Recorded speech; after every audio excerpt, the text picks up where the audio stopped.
You're watching Local News 8 at 5. Local people, local news. We begin with breaking news tonight. Idaho State Police are responding to a crash on I-15 just south of Roberts. All southbound lanes are blocked. We're going to post any updates that we receive on our website at localnews8.com.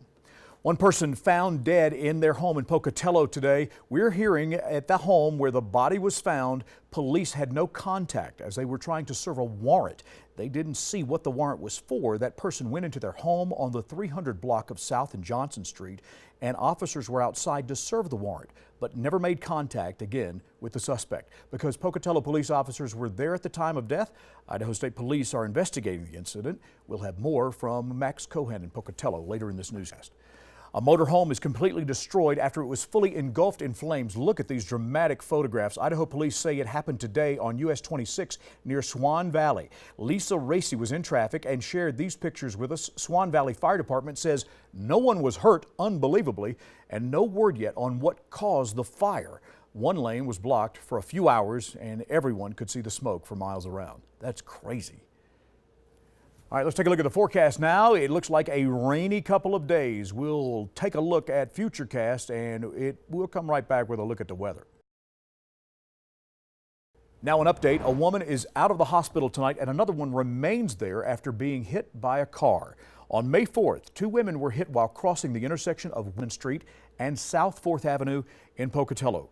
Portneuf Medical Center says that 26-year-old Brittany Scott was released from the hospital. 24-year-old Krista McMurray is still in stable condition.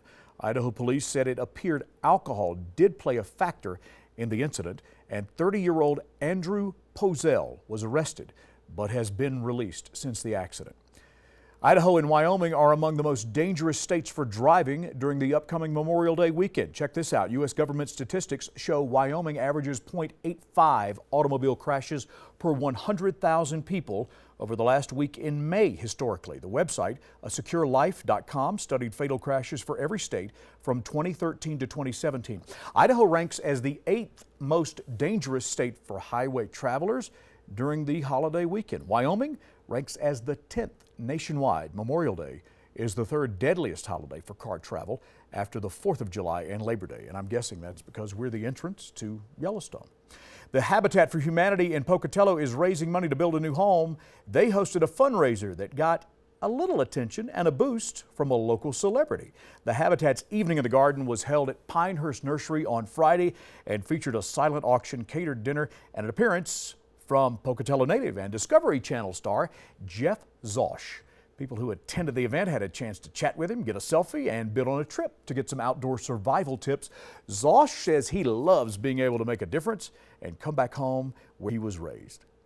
Being from Pocatello, graduating from Century High School, graduating from Idaho State, I love being able to come back and support my community and support all the good efforts that are going on to help the people of Pocatello. That's so cool when celebrities do that. Katie Counts, the store manager of the Habitat for Humanity, says she believes that Jeff was a huge draw at the event and he helped increase the turnout. Good for them. An elk antler auction in Wyoming raised money for a national elk refuge, and the Boy Scouts. Yesterday's annual auction in Jackson brought in more than $186,000 and more than 100,000 pounds of antlers. Bidders paid an average of almost $17 per pound for antlers this year. That's down from last year's average, but well above the 10-year average. Refuge officials say local scouts keep 25% of the proceeds and the rest goes to the refuge for wildlife habitat projects. It's National Pet Adoption Weekend and it's time for pets to find loving homes. But the Idaho Falls Animal Shelter seems to be having a problem that is opposite of that. If you're planning on saying goodbye to a pet that you can no longer take care of or sending them to the Idaho Animal Shelter, Idaho Falls Animal Shelter, it's not an option at this time. Local News 8's Ariel Schroeder finds out why. The Idaho Falls Animal Shelter has surpassed max capacity of dogs. Currently, we're experiencing an overflow of dogs and puppies. We're not entirely sure why that is. We're not sure if it's related to the nice weather and dogs being outside more often and roaming a little bit. Don't you just love those puppies? If you're interested in adopting or just want to take a look at the dogs, the animal shelter is open Monday through Friday from 10 to 6 and Saturdays from 10 to 3. They do have puppies, but the majority of the dogs they do have are adult dogs.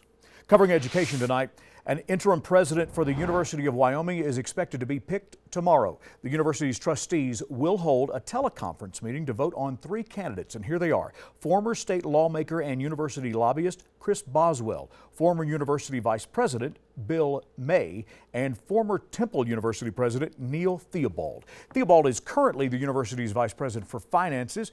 Trustees decided not to renew President Lori Nichols' contract when it expires coming up on June 30th. They've given little explanation for why firing Nichols was their answer after 3 years on the job.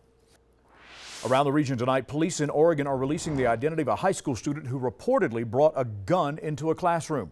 18-year-old Angel Granados Diaz is in custody. He's accused of walking into a classroom with a shotgun at Parkrose High School on Friday.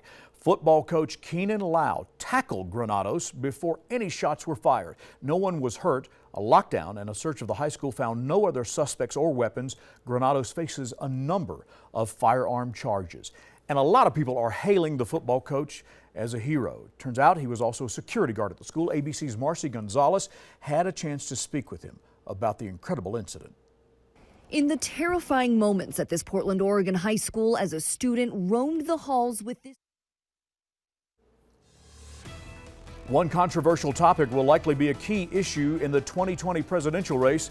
We'll tell you how some politicians are already weighing in when we come back on Local News 8. In your Washington Watch, abortion likely to be a key issue on the campaign trail during the 2020 presidential campaign. Candidates already talking about this issue as some states move to pass restrictive abortion rights laws. Here's ABC's Rachel Scott with the details. The issue of abortion forced onto the political stage.